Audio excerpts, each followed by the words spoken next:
کسی نے لکھ کر بھیجا ہے، یہ لکھتے ہیں کہ امام بخاری اور ان کے والدین کے بارے میں ہلکی سی جھلک جان کر ہی پتہ چل جاتا ہے کہ وہ کتنے بامقصد، مہذب اور محتاط لوگ تھے۔ قبولیت دعا اور قبولیت اعمال کا عقل حلال سے گہرا تعلق ہوتا ہے۔ اس میں ہم دیکھتے ہیں کہ ان کے والد ایک تاجر ہونے کے باوجود کس قدر محتاط تھے۔ آج شاید ہی کوئی ایسا تاجر، مزدور، گورنمنٹ یا پرائیویٹ ادارے میں کام کرنے والا ملے جو اتنے وثوق سے کہہ سکے کہ اس کے مال میں کچھ حرام شامل نہیں۔ مشکوک کی بات تو الگ ہے، اسے تو ہم ویسے ہی حلال سمجھتے ہیں۔ اس حلال کمائی اور دوسری طرف والدہ کا عبادت، دعا اور ورع یعنی اللہ کے خوف کے ذریعے جو تعلق باللہ ہے، اس کا اثر یہ ہوا کہ اللہ تعالیٰ نے ایسا قابل بیٹا دیا کہ جس کی کوئی تمنا کرے۔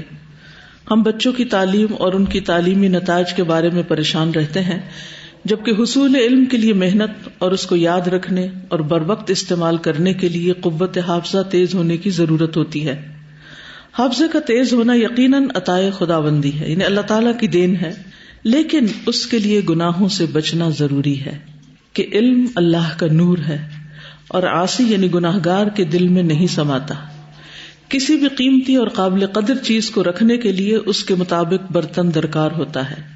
گفتگو انسان کی حقیقت کا پتہ دیتی ہے۔ امام بخاری رحمہ اللہ ان لوگوں کے بارے میں جو حدیث رسول کے سلسلے میں جانے بوجھے یا انجانے میں کوتاہی کا شکار ہو رہے تھے، ان کے بارے میں اس قدر شائستہ الفاظ کہ ترکوہ انکرہ الناس فیہ نظر سکت عنہ جیسے الفاظ استعمال کر رہے ہیں۔ سبحان اللہ، اگلے بندے کو بات بھی سمجھ آ جائے، علل سامنے آ جائیں اور انسان کی اپنی زبان بھی محفوظ رہے۔ ہمیں کسی کی علت بیان کرنی ہو تو کیا کہتے ہیں؟ سخت سے سخت الفاظ بھی کم پڑ جاتے ہیں، یعنی جب ہمیں کسی کے بارے میں کوئی برائی کرنی ہو۔ اور اگر معاملہ رسول اللہ صلی اللہ علیہ وسلم کا ہو تو پھر ہم خود خواہ کیسے بھی ہوں دوسرے کو مطعون کرنا باعث ثواب سمجھتے ہیں اور اپنے اسی عمل کو اپنے لیے باعث نجات سمجھتے ہیں۔ کوئی بھی بڑا مقصد حاصل کرنے کے لیے اپنی ذاتی ضروریات اور خواہشات کو کم کرنا پڑتا ہے۔ یہ جملہ بہت قابل غور ہے۔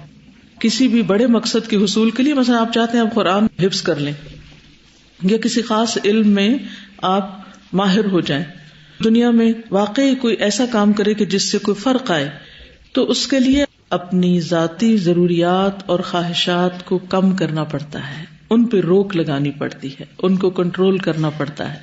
ہمیں ایک رات ایک سے زائد بار اٹھنا پڑ جائے کسی کام سے یا ویسے ہی، تو صبح بوجھل آنکھوں اور بوجھل دل کے ساتھ اٹھتے ہیں اور اپنے آس پاس لوگوں کو بتاتے پھرتے ہیں کہ آج مجھے نیند نہیں آئی، حالانکہ اس اٹھنے میں جاگ کے کوئی تعمیری کام بھی نہیں کیا ہوتا، اٹھ کے کچھ پڑھنے بھی نہیں لگتے، بس اٹھے وقت دیکھا پھر سو گئے، سونے کی کوشش کی پھر اٹھے وقت دیکھا اور بس مزید سونے کی گنجائش ہے پھر سو گئے۔ اور بچوں کو بھی زیادہ سلا کر سمجھتے ہیں کہ ان کے ساتھ بھلا کر رہے ہیں، بچے ہیں، سونے کی عمر ہے۔ یہی حال کھانے کا ہے، ہم زیادہ کھا کر سمجھتے ہیں کہ زیادہ قوت آئے گی۔ اچھے اور لذیذ کھانوں کی تلاش اور تیاری اور فراہمی کی فکر نے ہمیں اصل کام سے غافل کر دیا ہے۔ امام بخاری کے والدین جیسے والدین مفقود، تو آج امام بخاری جیسے بچے کہاں سے آئیں؟ الا ماشاء اللہ۔ تو کچھ حاصل کرنے کے لیے کچھ کھونا پڑتا ہے، کچھ قربانیاں کرنی پڑتی ہیں۔ سوچئے آپ کیا قربان کر سکتے ہیں، کیا دے سکتے ہیں۔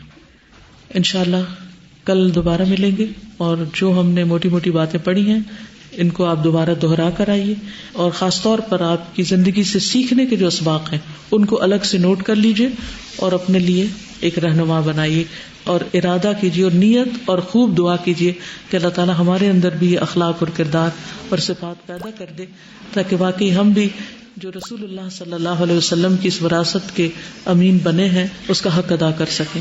وآخر دعوانا ان الحمد للہ رب العالمین۔ سبحانک اللہم وبحمدک، اشہد ان لا الہ الا انت، استغفرک واتوب الیک۔ السلام علیکم ورحمۃ اللہ وبرکاتہ۔